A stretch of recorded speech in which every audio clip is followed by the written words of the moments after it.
ಹೇಳಿರೋ ಹಾಗೆ ಕತೆ ಬಗ್ಗೆ ನಿಮ್ಗೆ ಗೊತ್ತಾಗಿದೆ.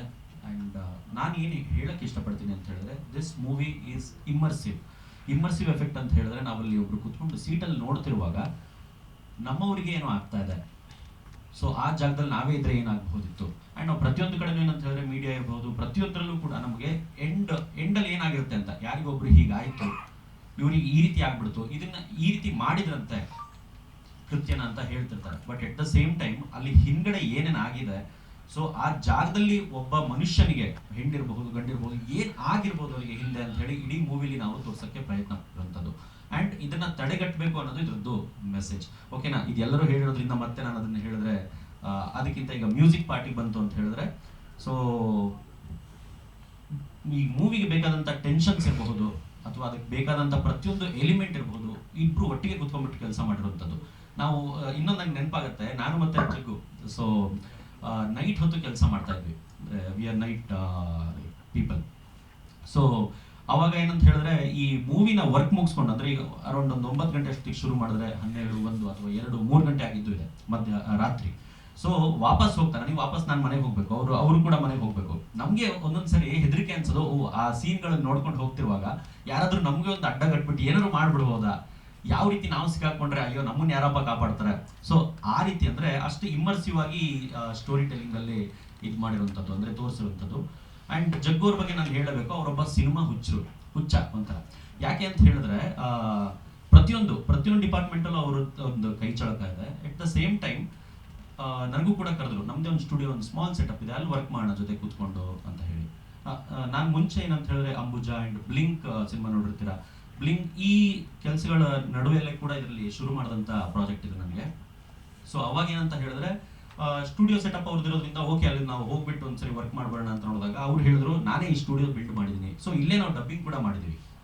ಸೊ ಅವ್ರಿಗೆ ಹೇಗೆ ಅಂತ ಹೇಳಿದ್ರೆ, ಸೊ ಡಬ್ಬಿಂಗ್ ಸೆಟಪ್ ಆಗ್ಬೇಕಾ, ಓಕೆ ನಾವೇ ಡಬ್ಬಿಂಗ್ ಸೆಟಪ್ ಮಾಡೋಣ, ಓಕೆ ನೋಡೋಣ ಅದ್ರಲ್ಲಿ ಏನಿದೆ ಅಂತ ಹೇಳಿ, ಸಿನಿಮಾ ಬಗ್ಗೆ ತಿಳ್ಕೊಳ್ಳೋಣ. ಅಂದ್ರೆ ಎಲ್ಲರೂ ಡಬ್ಬಿಂಗ್ ಸ್ಟುಡಿಯೋ ಇದೆ, DTS ಸ್ಟುಡಿಯೋ ಇದೆ, ಕಲರಿಂಗ್ ಸ್ಟುಡಿಯೋ ಇದೆ, ಪ್ರತಿಯೊಂದು ಇರುವಾಗ ತಾವೇ ಒಂದು ಬಿಲ್ಡ್ ಮಾಡಿ ಅದನ್ನ ಏನಿದೆ ಅಂತ ತಿಳ್ಕೊಳಕ್ ಹೋಗ್ತಾರಲ್ಲ, ಅದು ಅವ್ರದ್ದು ಹುಚ್ಚತನ. ಈ ಸಿನಿಮಾಗೆ ಬೇಕಾದಂತ ಏನು ಎಲ್ಲಾ ಒಂದು ಅಂಶಗಳೇನಿದೆ, ಅವ್ರು ಎಲ್ಲದನ್ನು ಅದನ್ನ ಇಟ್ಕೊಂಡ್ಬಿಟ್ಟು ನಾವು ಈ ರೀತಿ ಕಲ್ತ್ರೆ ಏನಿರುತ್ತೆ ಅಂತ ಹೇಳ್ಕೊಂಡು ಪ್ರಾಡಕ್ಟ್ ಅನ್ನ ಬಿಲ್ಡ್ ಮಾಡಿರುವಂಥದ್ದು.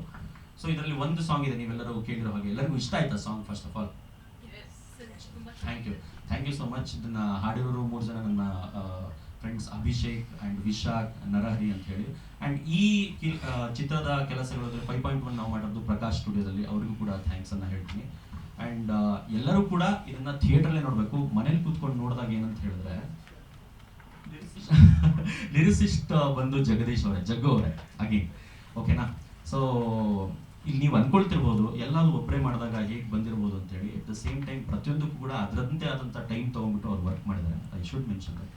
ಸೊ ಇದೊಂದೇನಂತ ಹೇಳಿದ್ರೆ, ಏನೋ ಹೇಳಕ್ಬಿಟ್ಟೆ ಮರ್ತ್ಬಿಟ್ಟು sir. Yes sir, thank you Manu sir.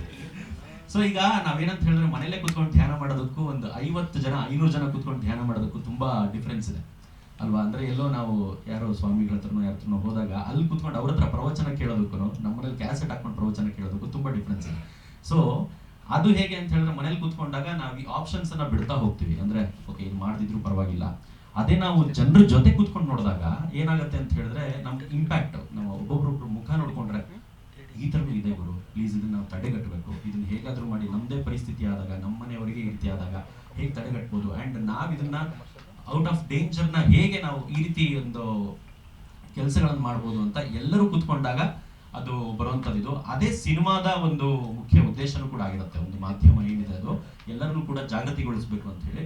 Please ಎಲ್ಲರೂ ಕೂಡ ಥಿಯೇಟರ್ಗೆ ಬಂದ್ಬಿಟ್ಟು ಈ ಮೂವಿನ ನೋಡಿ ಅಂತ ಕೇಳ್ತೀವಿ.